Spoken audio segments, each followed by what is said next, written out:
जय श्री राधे कृष्णा साथियों, मैं भी कृष्णा ज्ञान सारा चैनल में आपका स्वागत करती हूँ।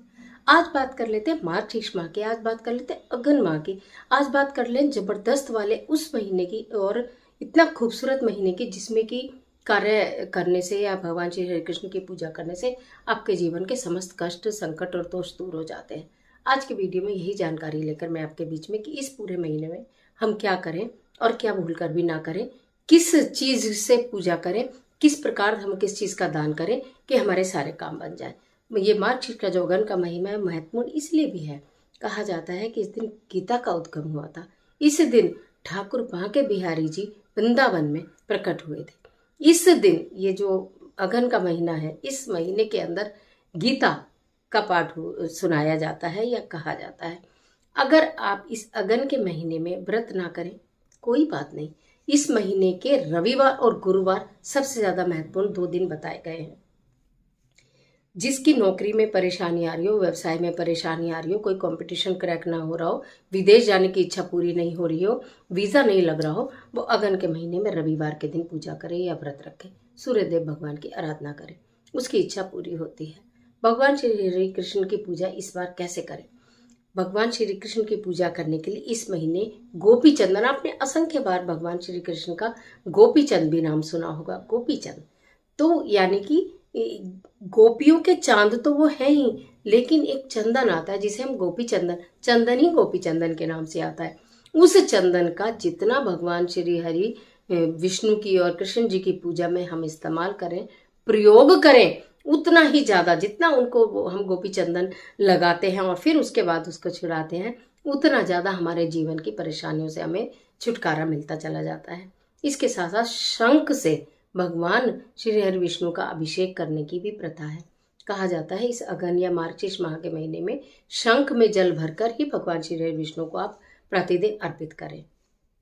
इसके साथ साथ तुलसी की पूजा करना, भगवान श्री हरि कृष्ण को गोपी चंदन आपको बताया लगाना, तुलसी की माला से भगवान के समक्ष बैठकर या तुलसी जी के पास बैठकर, जहां अपने शालिग्राम जी विराजमान किए हों तुलसी जी के गमले में या भगवान श्री कृष्ण विराजमान किए हो वहां, नहीं तो अपने घर के मंदिर में क्रीम कृष्णाय नमः, क्रीम कृष्णाय नमः, क्रीम कृष्णाय नमः मंत्र का आप जाप करें।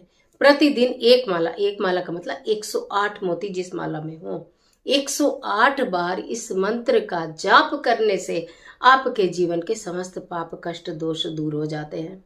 जितना हो तुलसी की मालाओं का वितरण करें, मंदिर में करें, कहीं धार्मिक स्थान पर करें, वो लोग जो अत्यधिक पूजा पाठी हों उनको करें। तुलसी जी के निकट बैठकर गीता का पाठ करना या गीता का पाठ सुनना पूरे महीने में कभी भी जबरदस्त परिणाम दे सकता है।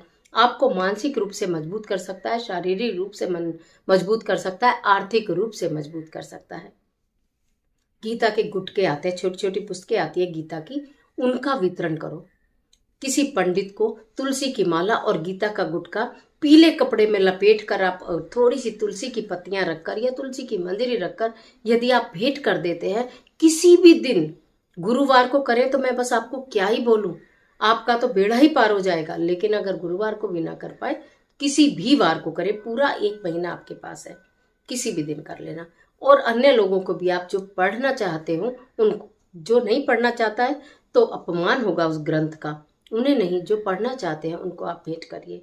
इसके साथ साथ अनाज का दान कर सकते हैं, गुड़ का दान कर सकते हैं, लाल मसूर का दान कर सकते हैं, मूंग की दाल का दान कर सकते हैं, तिल का दान कर सकते हैं, तिल के तेल का दान कर सकते हैं।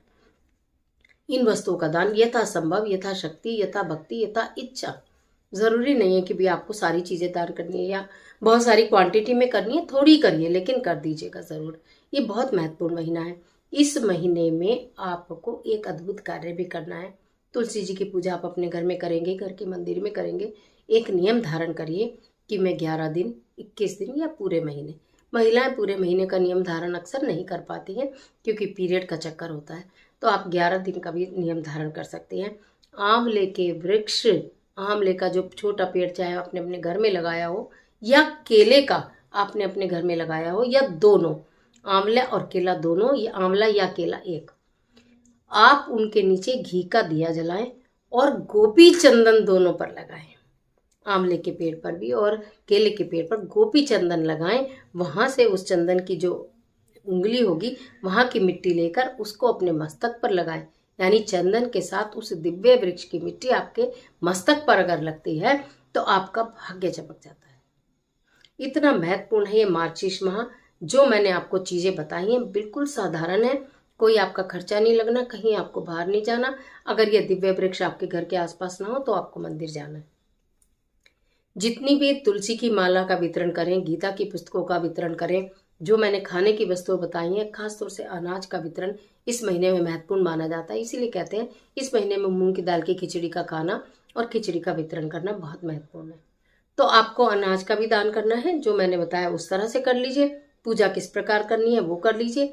क्रम कृष्णाय नमः, क्रम कृष्णाय नमः मंत्र का जाप हर वक्त आपकी जिह्वा पर हो या माला लेकर बैठ के कर सकते हो, समय हो तो 108 बार आप अगर प्रतिदिन कर लें और कुछ करें या ना करें, यदि ये भी आप कर लेते हैं तो मुझे स्वयं को कमेंट बॉक्स में लिखकर बताएंगे, अद्भुत परिणाम देखने के लिए मिले। और रविवार का मैंने शॉर्ट वीडियोस में दे दिया है कि किस प्रकार आपको अपनी नौकरी को बचाना है और किस प्रकार नौकरी नहीं लग रही है तो उसको लगवाना है। और आज के लिए इतना इजाजत दे दीजिए। इस तरह के तमाम वीडियोस को देखने के लिए चैनल को सब्सक्राइब करिए, बेल आइकन का बटन प्रेस करिए और अगर वीडियो अच्छी लगती है तो उसको लाइक करना, फ्रेंड के साथ शेयर करना, कर भला तो हो भला। कमेंट बॉक्स में क्रम कृष्णाय नमः जरूर लिखिएगा। ईश्वर आपकी मदद।